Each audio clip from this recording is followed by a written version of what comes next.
Good morning and welcome to our webinar on Sustainable Financing Mechanisms for Energy Efficiency, Part 2. Before we start, my name is Viveka Jackson and I would like to take this opportunity to go through a few housekeeping rules. The chat function has been disabled and we kindly ask that participants direct all questions to the Q&A box. This webinar is being recorded and will be available for viewing and sharing afterwards on the project's YouTube channel and Facebook page. The links will be shared in the chat.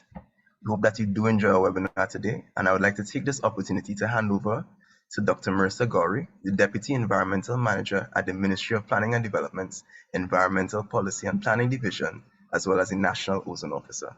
Dr. Gowrie. Thank you very much, Rebecca, and just making sure that you can hear me. Loud and clear. Lovely. So good morning, everyone. A very warm welcome to you all to this morning's very exciting webinar, our second installment on the topic of sustainable financing mechanisms for energy efficiency. And today is actually a very exciting day in the ozone world, or the Montreal Protocol world, because today we celebrate World Ozone Day. And it's a day where we reflect on all the tremendous work that has been done by countries around the world in saving our ozone layer, protecting our ozone layer, and phasing out chemicals that were found to be damaging to the ozone layer way back in the 1980s. And of course, the ozone layer being a natural shield that protects us from harmful UV rays that come from the sun. And were it not for this UV shield that we have, we would be exposed to things like increased skin cancer, eye cataracts, weakened immune systems, and of course affect agricultural yield. So again, happy World Ozone Day to everyone, and we're very happy to have you here with us. So this webinar is actually part of our Global Environmental Facility project that was approved in early 2020. It was the largest ever grant-funded national project under the GEF, the Global Environmental Facility, entitled Energy Efficiency through the Development of Low Carbon Refrigeration and Air Conditioning Technologies in Trinidad and Tobago. US 5 million around there, 4-year project, which is facilitated, implementation is facilitated by the United Nations Development Program. The goal is really to create a sustained market change towards the adoption of low carbon refrigeration and air conditioning, or what we call RAC, technologies in Trinidad and Tobago, which we see will deliver multiple benefits at the local, regional, and global levels. So just to highlight some action and activities that are happening under the project, it really is looking to promote not-in-kind RAC technologies, such as cooling as a service. And we see this as an incredible opportunity for the private sector, both in terms of reducing costs and offering commercial air conditioning as a profitable service. Another element also looks at energy efficient building design as a factor in building regulations. And again, we see this having opportunities for manufacturers, ranging from manufacturing or assembling energy efficient rack equipment and lighting, to manufacturing construction materials for building insulation and to prevent the loss of cooling. Yet another element that we're looking at is the establishment of minimum energy performance standards, or MEP, for the rack equipment, and as well as energy labeling standards. And we've been working very closely with the Trinidad and Tobago Bureau of Standards in actioning this. So today's webinar, we feel, is very important in terms of the sharing of information to engage our various stakeholders to achieve the goals that I would have outlined there in those activities. And we very, very much look forward to working with all the various stakeholders in realizing the goals of this project as we all work towards a more sustainable future. I'd like to take this opportunity to thank Mr. Alvarado for taking the time to be with us and share his expertise, and all of those staff members who are part of this project for their work towards the goals of this project thus far. So again, thank you very much. I do hope that you enjoyed this webinar, and I'd like to pass it over to our moderator to do the presentation. Thank you. Good morning. I will be presenting the bio for our speakers. Our speaker, Mr. Fernando Alvarado, is a managing partner with 23 years impact investing experience from Costa Rica. In his role at DITCAN Impact Sustainable Energy, He leads as CEO, general partner, and investment advisor of the two clean energy and energy efficient project finance and venture capital funds, Honduras Renewable Energy Financing Facility and Caribbean Basin Sustainable Energy Fund, which he structured and runs with a combined capitalization of $60.2 million. Fernando is a development investment banker with 32 years of international commercial and development credit and investment experience and 23 years of direct experience assessing diversified renewable energy portfolios in Latin America and the Caribbean. He has participated in more than 100 syndicated credit and investment transactions for renewable energy projects in excess of $250 million. He has led the creation, structuring, fundraising, legal closing, and portfolio construction of 5 specialized renewable energy funds for an aggregate sum of $100 million. His career has included working for local and multinational business corporations, a leading private commercial bank, leading Citibank's Costa Rica's initial credit portfolio creation, working on investment banking transactions for IFC during 5 years throughout Central America, and performing extensive consulting work for USAID on the European market, FMO and Include, as well as multilateral organizations such as IDP Lab and World Bank, developing financial mechanisms for sustainable infrastructure impact investing in the LAC region. Since 2000, he has led and directed highly professional clean energy fund management teams in the LAC region, overseeing offices in Brazil, Bolivia, Jamaica, Honduras, Mexico, and Costa Rica. Fernando sits on the board of 8 renewable energy companies in Latin America. A Cali 6 fellow, Costa Rican based in San Jose, Mr. Alvarado has an MBA in banking and finance, cum laude from Universidad de Costa Rica, and a postgraduate diploma from Harvard University on private equity and venture. Our moderator is Mr. Andrew Dallip. Andrew Dallip Jr. is an attorney at law and consultant in environmental law, anti-money laundering, combating the financing of terrorism and proliferation of weapons of mass destruction. His 24-year career includes experience in all stages of development of environmental law and policy, criminal prosecution, and civil litigation. He served as Registrar of the Environmental Commission from 2000 and from 2014 as a special legal advisor to the Attorney General. Since 2018, he has served as a consultant on multiple UNDP and FAO projects and is currently serving as a legal expert on the project Energy Efficiency through the development of low-carbon REC technologies in Trinidad and Tobago.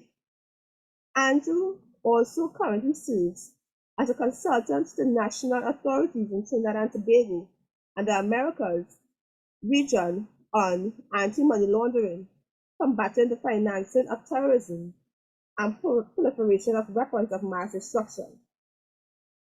He holds the degrees of Bachelor of Laws with honors, a Master of Science with distinction in Science for Management of Tropical Environments, as well as Certified Anti-Money Laundering Specialist, Certified Global Sanctions Specialist, and Advanced CMS Audit designations, and is a Certified Assessor under the FATF 4th round methodology.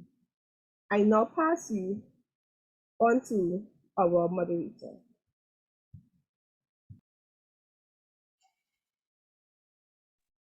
Thank you, Candice, for that very kind introduction. We'll now hand over to Fernando for his presentation.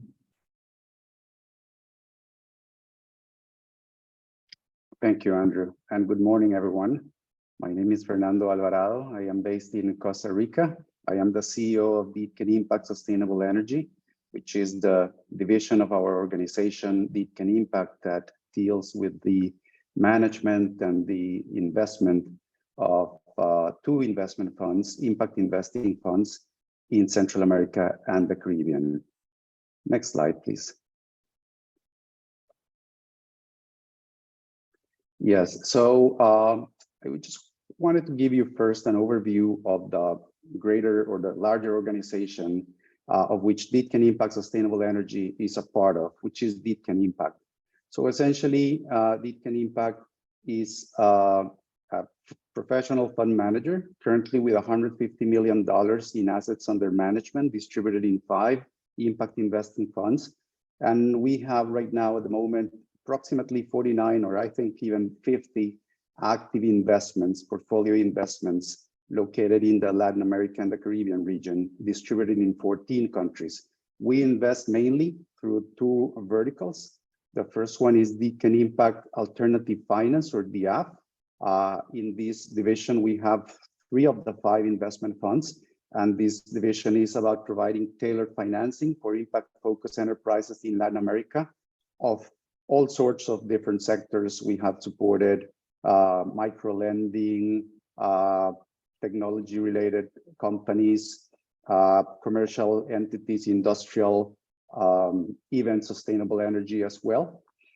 And then the division that I lead, which is Deep Can Impact Sustainable Energy, which is the one that manages 2 investment funds, one being what we call HREF, or the Honduras Renewable Energy Financing Facility, which was launched in 2016, initially targeting Central America, and then launched in January 2018, the Caribbean Basin Sustainable Energy Fund, or CABEF, which co-invests alongside with HREF. And with those 2 funds, we provide financing, tailor-made, I would say, mezzanine finance instruments, usually mainly for sustainable energy and energy efficiency projects in Central America and the Caribbean. Next slide, please.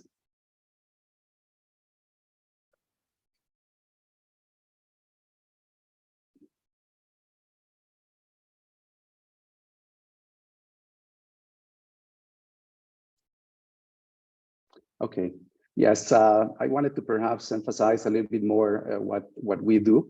So essentially, our financing is tailored. We don't have necessarily a cookie cutter approach. Rather, we assess each investment opportunity separately, and for that we have a team of around 27 professionals located throughout the Americas, from Canada, passing through Mexico, Guatemala, Costa Rica, Honduras, and Jamaica. And in Canada, we are actually registered as an investment fund manager to raise capital in that market. Throughout the years, we have been able to finance more than 600 megawatts of renewable energy, and we have screened probably over 600 investment opportunities in doing so. Our investors include a wide variety of development finance institutions, both multilateral and bilateral, as well as private sector investors, impact investors, family offices, foundations. And something that is very important for us is also incorporating a gender lens into our investment framework. And so the 5 funds that we currently manage do have a gender framework that is used to, from the early screening of the projects throughout the investment process, deployment of capital, implementation, and exiting the investments. So this is, I would say, a very fundamental part of our investment philosophy, which is that the investments not only have to be sustainable from a social and environmental point of view, but also have to have a systematic approach to gender inclusivity. Next slide, please. This is to give you an overview of the kind of investments and the geographic representation of where our investments have been deployed. And so you can see on the left side of the map, We have a series of investments, especially in Central America and South America. And on the right side, perhaps it's worth focusing or highlighting the investments that we have made in the Caribbean, starting with a $2 million investment in Trinidad and Tobago, supporting an energy service company for providing both energy efficiency and combined cogeneration, solar PV, and energy efficiency for commercial and industrial clients, both in Trinidad and Tobago and regionally, and especially in Jamaica. We have also invested in the Dominican Republic in a series of different projects and companies, including distributed generation, including also utility scale, larger solar plants, as well as we have invested in an EPC company performing not just the construction of solar projects, both large and small, but at the same time developing new solar projects from the ground up. In Jamaica, we have invested already in a company that is doing distributed generation for commercial and industrial clients through offering turnkey solar projects that are then financed through what we call solar lease agreements. And then lastly, in Honduras, we also have an important exposure or allocation of our investment capital in different technologies, including a small-scale run-of-the-river hydro, biomass generation, solar PV for distributed generation, and C&I clients. And in El Salvador, we are also looking at some opportunities. So you can see that we have, an important, diversification by technologies and also in terms of the business models and the approaches that we take to invest in. Next slide, please. And so the question is, why are we investing in Latin America and the Caribbean? And to some of you, this is probably very, very obvious. The region is definitely one of the most vulnerable to the effects of climate change. And in the Caribbean, this has been particularly the case in the last few years by the sad impact of important hurricane events. And at the same time, the region remains very unequal in terms of poverty and as well, and within that, in terms of the opportunities for women that not only perhaps lack opportunities to eventually improve their livelihoods, but at the same time are subject to violence. And obviously, in addition to that, that even worsens much more their situation. So we believe that by investing in renewable energy, we are addressing an energy efficiency, we are addressing or contributing to addressing climate change, as we will see. But at the same time, we, as I mentioned before, we do this with a gender approach that tries to create awareness in the companies of the importance of operating with gender equality, equity, but at the same time to do it in a systematic way. Next slide, please. And so, well, question is, why do we integrate gender in our investment approach? The first answer is because obviously it's the right thing to do, but more importantly, because we believe that in doing so, it is also good for the business case of our investee companies, meaning that the chances of operating successfully are substantially improved. And there's substantial data and studies in this sense that demonstrate how more inclusive organizations are usually more successful in the long run. And then more recently, we and the region, the Caribbean region, was particularly affected by the effects of the COVID-19 pandemic, especially given the dependence on the tourism industry. And we do believe also that by coming with gender inclusive impact investment philosophy, we are going to contribute to the recovery of the economies of these countries. Next slide, please. And so what kind of projects do we finance? It's actually very diverse.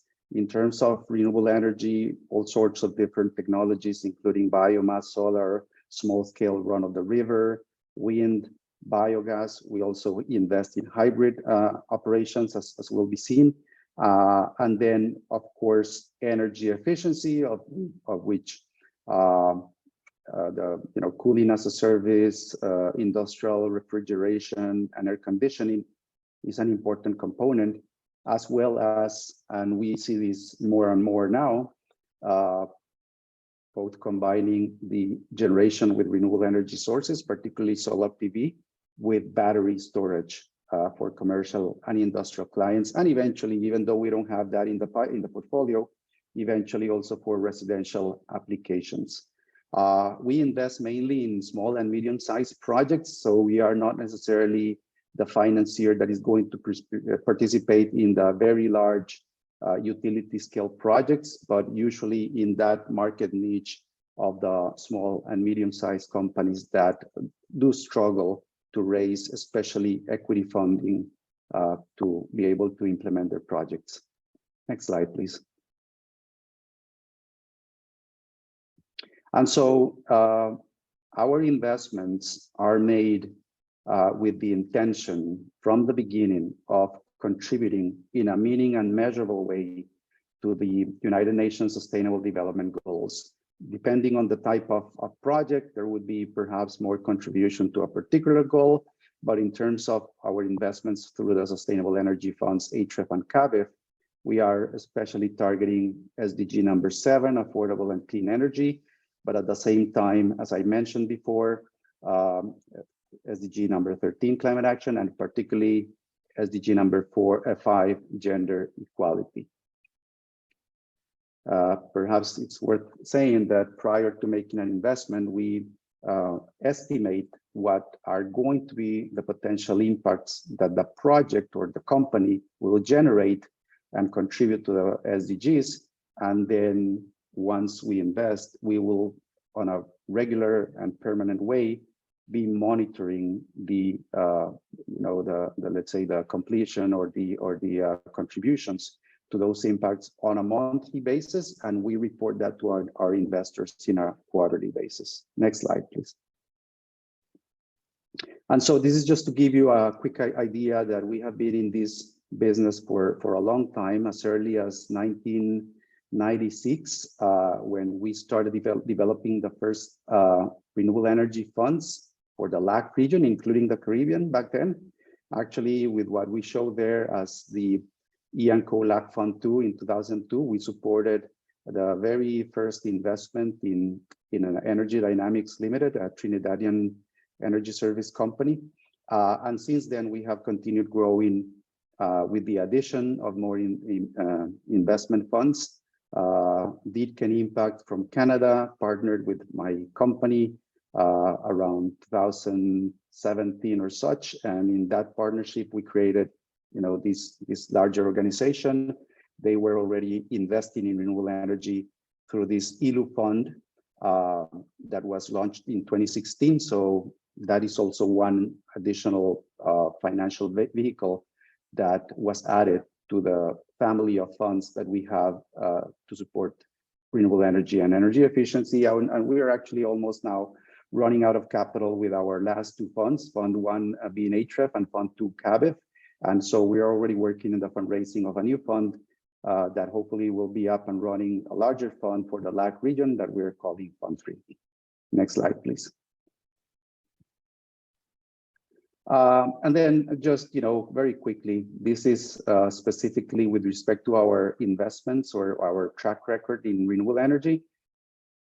With all those funds that I showed before, we have invested perhaps around $75 million or more, made more than 65 investments in 11 countries, 600 megawatts of renewable energy capacity financed. And just to give you an indication, because we are not, let's say, philanthropy, we invest in commercial terms. And so for our investors, we are targeting an average gross return on the portfolio of 9%. So this means that we combine perhaps higher returns with higher risk instruments such as pure equity, with others that perhaps have lower returns such as subordinated debt or debt instruments. And overall, on a portfolio level, we're targeting 9% returns. In addition, obviously, to the social and environmental impacts that we also measure. Next slide, please. This is just to give you an overview. I mentioned before that we have like 27 persons in the team. You can see on the left side the alternative finance team, and on the right the team that I lead, that is investment professionals and technical as well, that get involved in the investment process of the projects that we finance through HREF and CAVEF. But for us, this is important as an organization. We have 58% representation of women in our staff. Next slide, please. This is perhaps the team of the principals that lead the sustainable energy funds, myself and some other colleagues that are based both in Canada. Alexa Blaine is also a co-founder of Deep Can Impact in Canada. She's also managing partner, and both of us sit in the investment committee of the sustainable energy funds. Magali Lamjin as a managing partner, and particularly the one that has been leading all our sustainability, impact reporting, and gender efforts. And Carl Black, that Canadian, is based most of the time in Costa Rica. He's our Chief Investment Officer, and Javier Prats, who is our Technical Director, who leads the technical, the engineering, and the ESG due diligence and supervision of our portfolio projects. Next slide, please. And so now I wanted to perhaps talk a little bit on the investments that we have done to give you an idea of what we have been supporting, especially in the Caribbean. Even though I have some others that are not in the Caribbean, I will mention them time allowing, but I want to focus perhaps in the Caribbean ones. Starting with Energy Dynamics Limited. And this is a company that I have known since perhaps 2001, 2002, and supported with a previous fund. But more recently, with the HREF and CAVEF funds, we provided financing for this company that offers turnkey solutions combining energy efficiency, solar PV for self-consumption, LNG cogeneration, and energy efficiency, including diverse technologies, efficient motors, building automation, refrigeration, AC, etc. And so we provided financing such that this ESCO could actually offer turnkey solutions to its commercial and industrial clients with the financing included. So it is basically an offer that includes the technical, the installation, the technology, and the financing. And usually that kind of solution is offered through either energy services or energy saving, shared savings agreements, or leasing agreements of some sort, of which cooling as a service could be also understood as a variation of that kind of legal arrangement. Right now, we are actually implementing a larger project in Jamaica, actually a combination of two large projects for the same project company or the same sponsor that involved cogeneration with natural gas, solar PV, and energy efficiency. And those projects are being financed through 10-year shared savings contracts.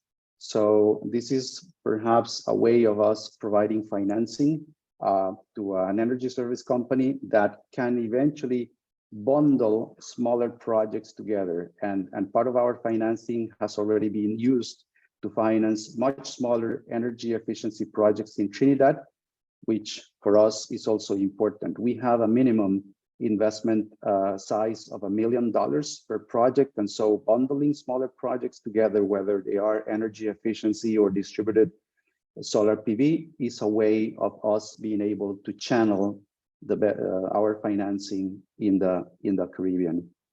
In turn, we inject equity, but at the same time, we help leverage more funding through loans from either commercial or development banks. And the reason for doing that is especially to be able to have then more critical mass of capital to be able to finance more projects. In this particular case, the projects that are being financed in Jamaica are going to represent a saving of 57% in the electricity costs for this commercial industrial client, actually.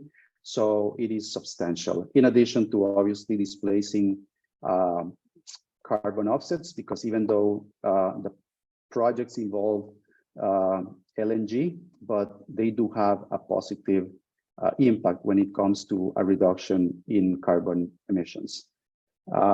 Next slide, please.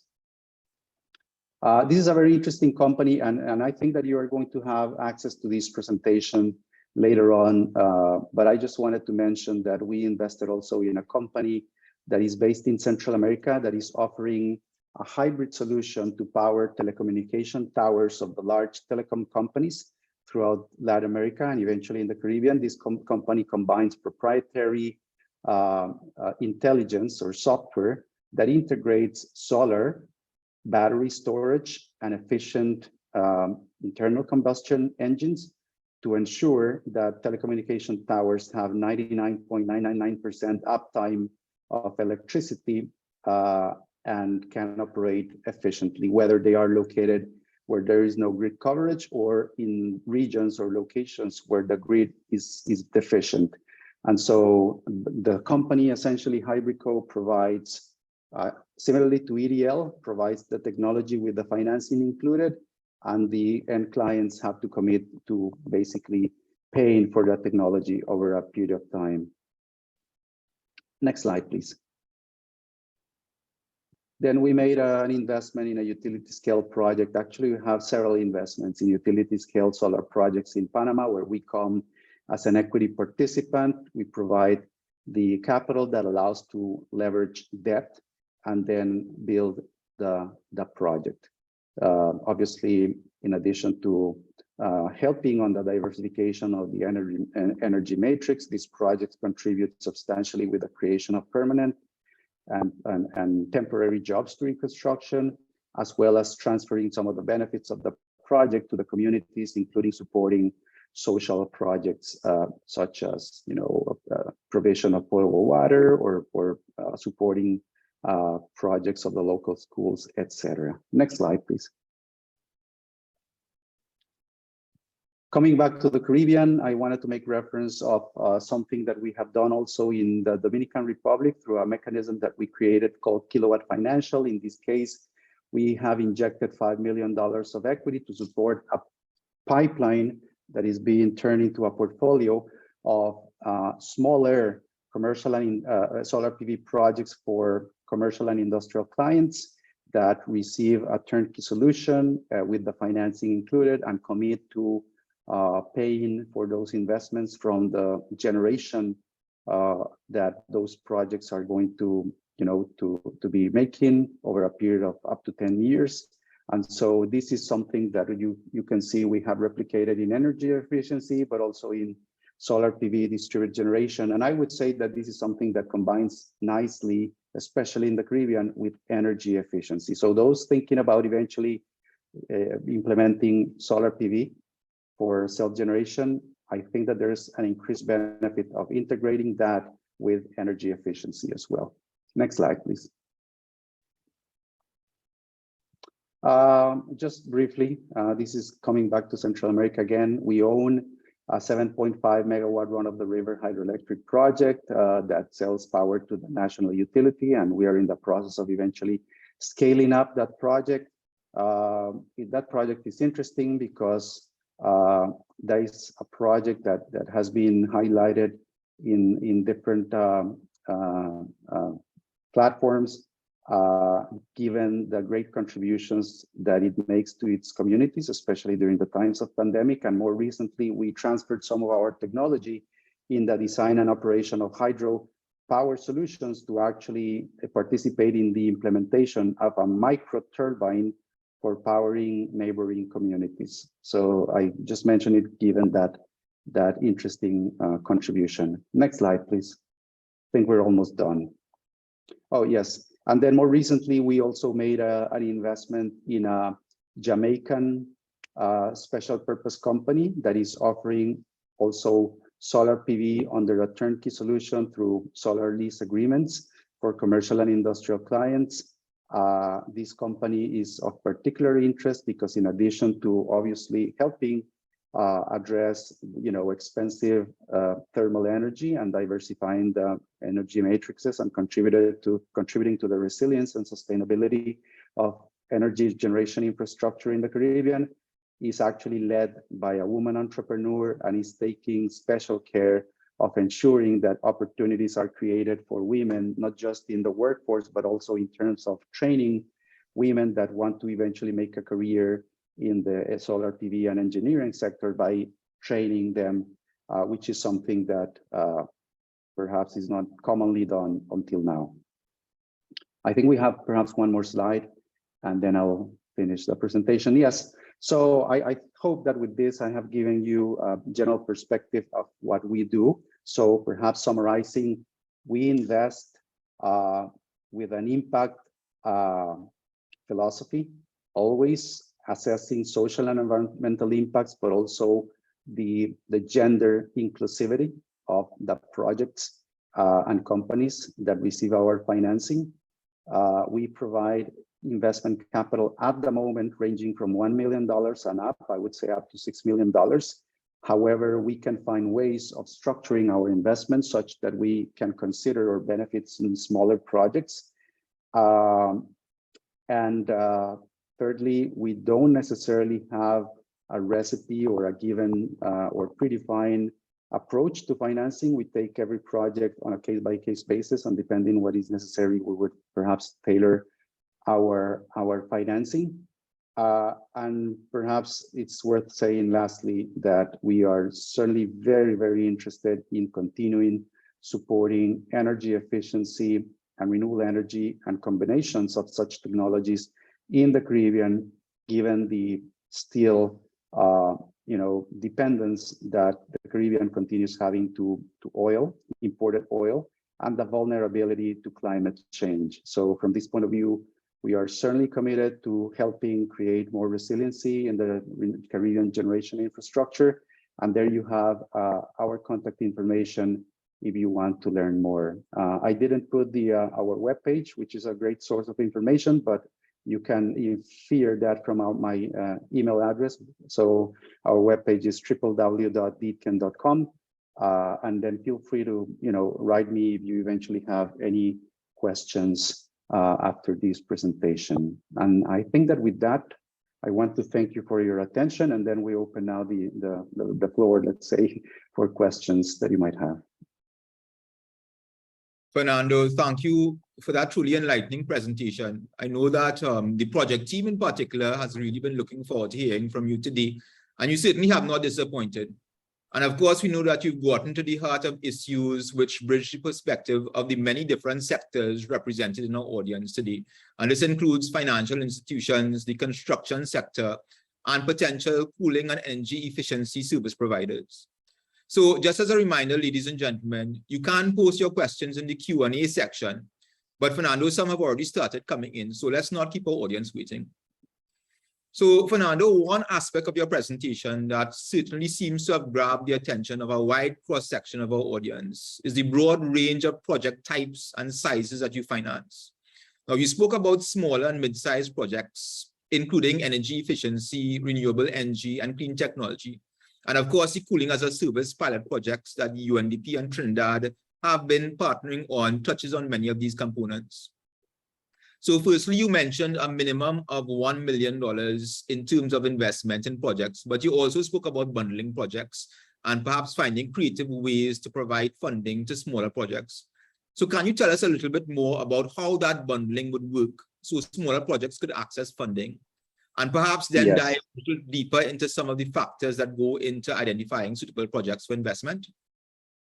Yes, certainly. I think that that's a very important topic. So the reality is that the countries where we have been investing, including Central America as well, are small. So the projects that we find on the distributed generation with solar PV as well as energy efficiency, even when you are talking with large companies, those projects tend to be usually smaller or small relative to our minimum size of investment of $1 million. So it's usually a little bit challenging to find, let's say, an energy efficiency project that is more than $1 million, or a solar installation. When you talk about perhaps rooftop installations limited by obviously with the roof area of these companies and their industrial facilities, usually you're talking about, let's say, a couple hundred kilowatts, and in any case, usually not more than a megawatt. So that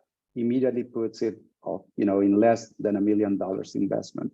So what we have done to, let's say, overcome that limitation in the Caribbean, which we knew from years ago when we started running these two funds, is that it can be supported through partnering with technical or business partners that could be either energy service companies or just commercial companies that have been selling until now solar PV technology or energy efficient technology such as air conditioning systems on a cash basis, that feel that there is an opportunity, let's say, to increase revenues or, let's say, close more deals or more projects if financing is offered to the end user. Because at times, even though these energy efficiency projects and solar PV also, given the cost of electricity in the Caribbean is high, and I have to perhaps, that it's substantially higher than Trinidad. And so even though those projects, given the cost of electricity, have a very short payback period, which would make them very profitable and attractive, it is not always easy for the, let's say, end user to agree to implement those projects. So we are making it, let's say, easy or facilitating the decision to implement the projects by partnering with ESCOs or other companies that are the ones that are developing the pipeline. And so they are the ones that come to us with a list of potential projects. And so we would sort of validate those projects, talk with the potential end users to understand their interest in implementing those projects, and let's say their commitment to having the projects implemented if we were to offer them a turnkey solution with the financing included. So the process, in our case, our investment process includes not just validating, let's say, the experience of that ESCO or company that is working on the pipeline, the technologies, but also validating the market receptivity to that approach. Because obviously we want to ensure that if we make financing available, that financing is going to be used relatively quickly, right? So from that point of view, it's also important for us to validate the appetite of the market to implementing or embracing these technologies if the financing, which is usually argued to be the limiting factor, is provided in the turnkey solution.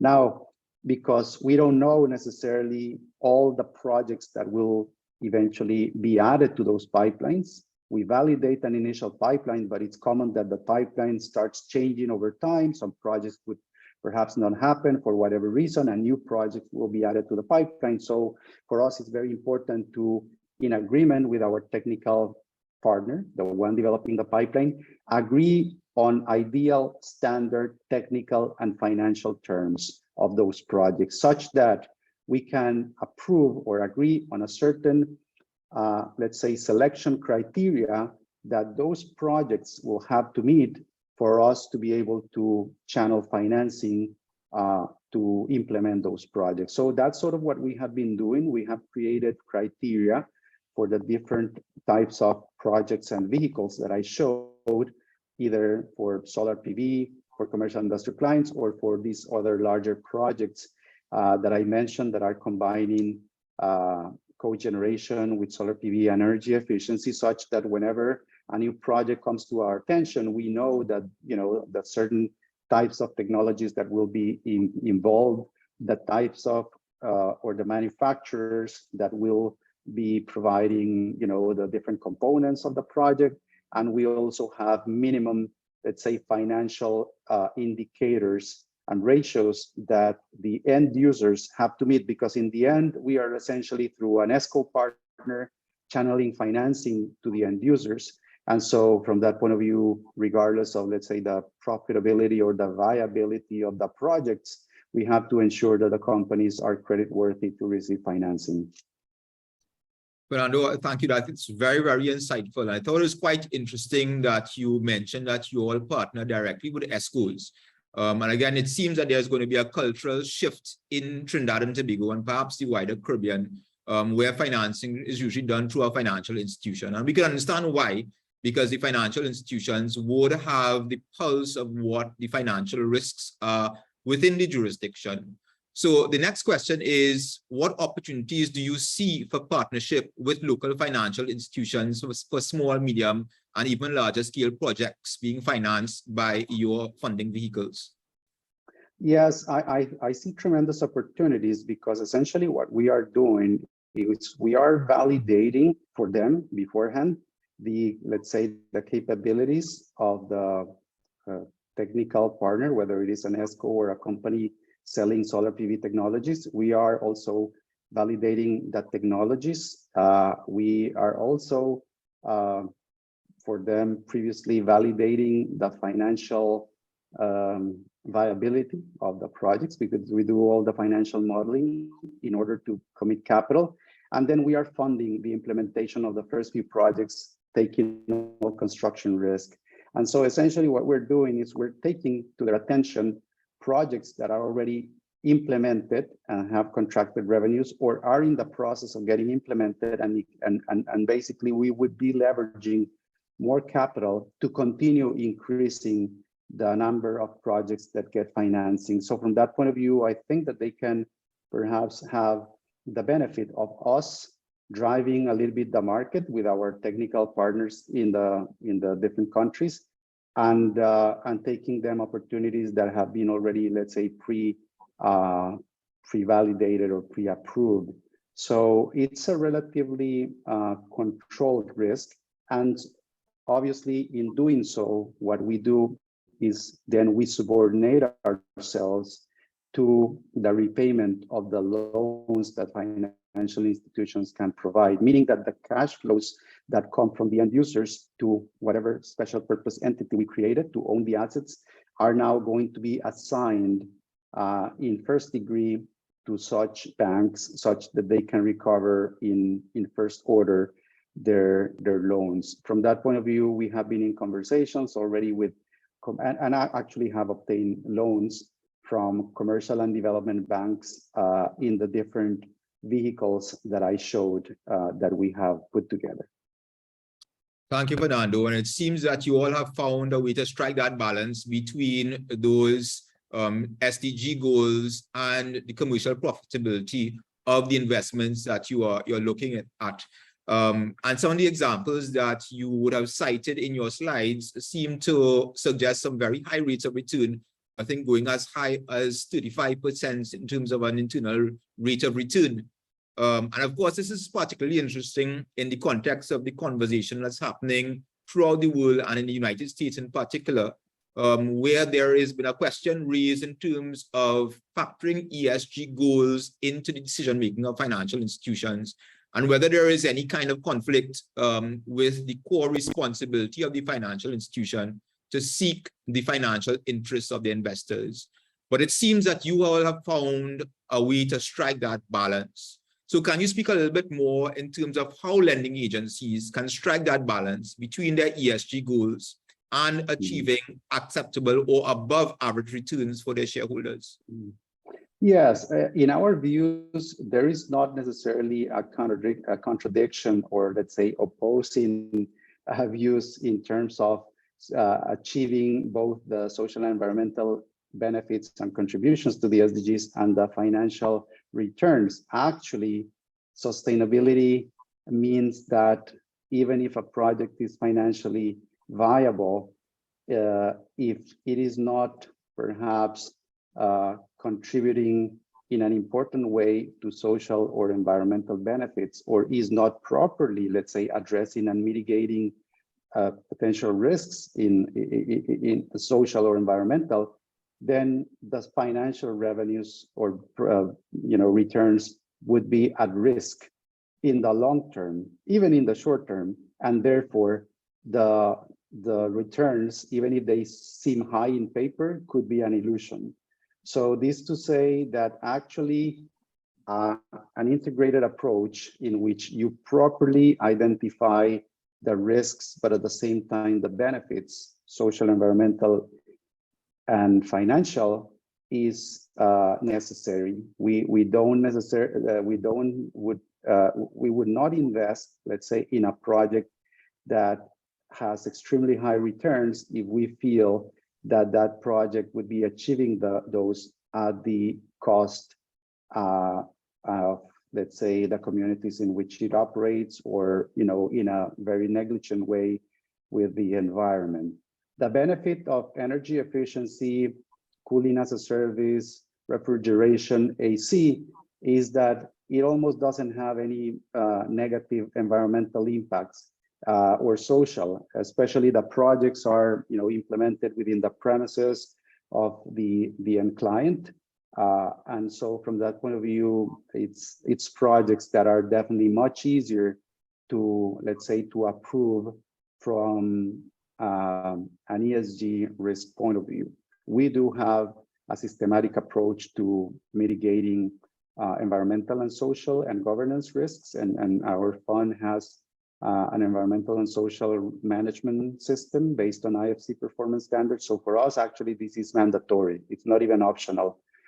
All the projects have to go through a ESG due diligence based on our own system, which in turn is based on IFC performance standards. So that in doing so, that's when we actually integrate all those considerations, as well as identifying the contributions to the SDGs that the projects would have. So you can see how actually the development banks and development agencies are actually an important part of our investment process, in the sense that they are contributing and enforcing certain investment decisions and the way we perform our due diligence, such that actually there's not a contradiction. Actually, it's the opposite. There's a complete integration. Having said that, I think, and based on recent conversations that I have had, that there's, let's say, increasing commitment to climate action and contributing to addressing climate change and contributing to the SDGs. And from that point of view, I am now feeling that there is a certain, let's say, openness from the development banks to eventually being a little bit less ambitious on the return side, as long as the social and the environmental benefits, as well as the gender element, is strong. So from that point of view, I actually invite project developers in this field to take that very seriously. And in many cases, it's something that they don't necessarily understand or master, or they don't have all the information, but that's something that obviously can be learned.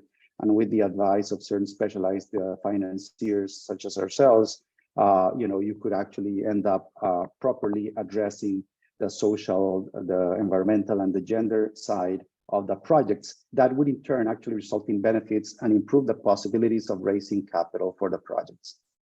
Fernando, I think you're absolutely correct. I think we're probably at a juncture now in history where we need to start to have more open conversations in terms of how we strike that balance, moving away from that ultra-conservative approach where it's all about the bottom line and thinking not just in the short term, but also in the long term.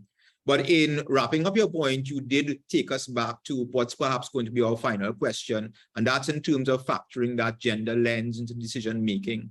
It seems that Deakin really has put a lot of focus on advancing women's empowerment. And your point about women and girls being disproportionately impacted by climate disasters while having fewer opportunities is very well made.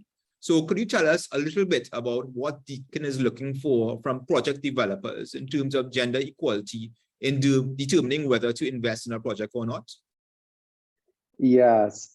So firstly, I have to say that this is something that Deakin has been, supporting and leading for probably more than 5 years already. In this sense, I would actually invite you to go to our web site, and we developed a gender toolkit that is open source. It's both in English and Spanish, and it can be accessed by those interested in learning a little bit more.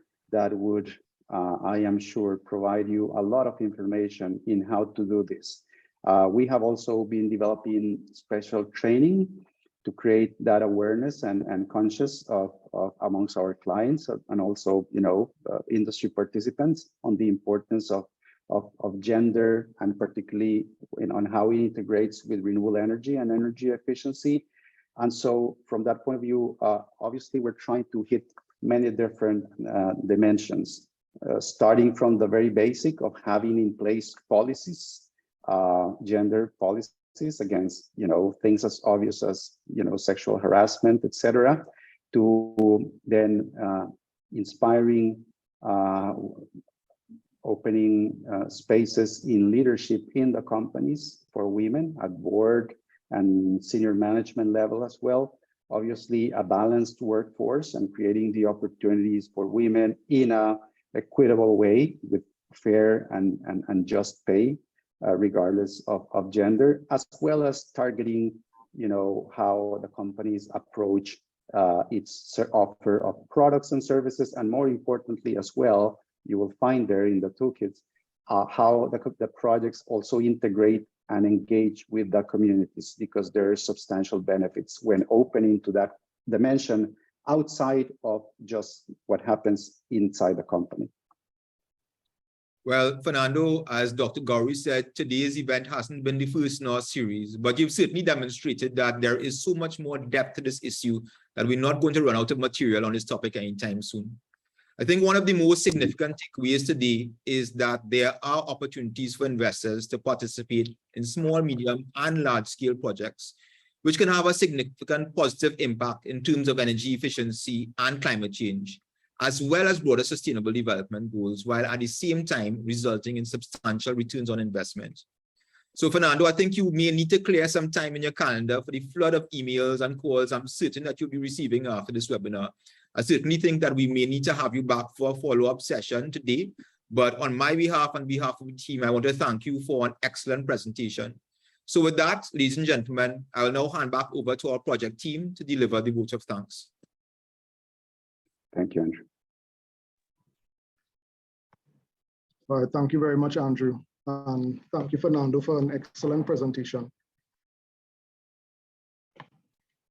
As we move forward to creating a more sustainable cooling path for Trinidad and Tobago, this webinar and its series comes at a timely juncture where we aim to launch our district cooling pilots on the island of Trinidad and Tobago.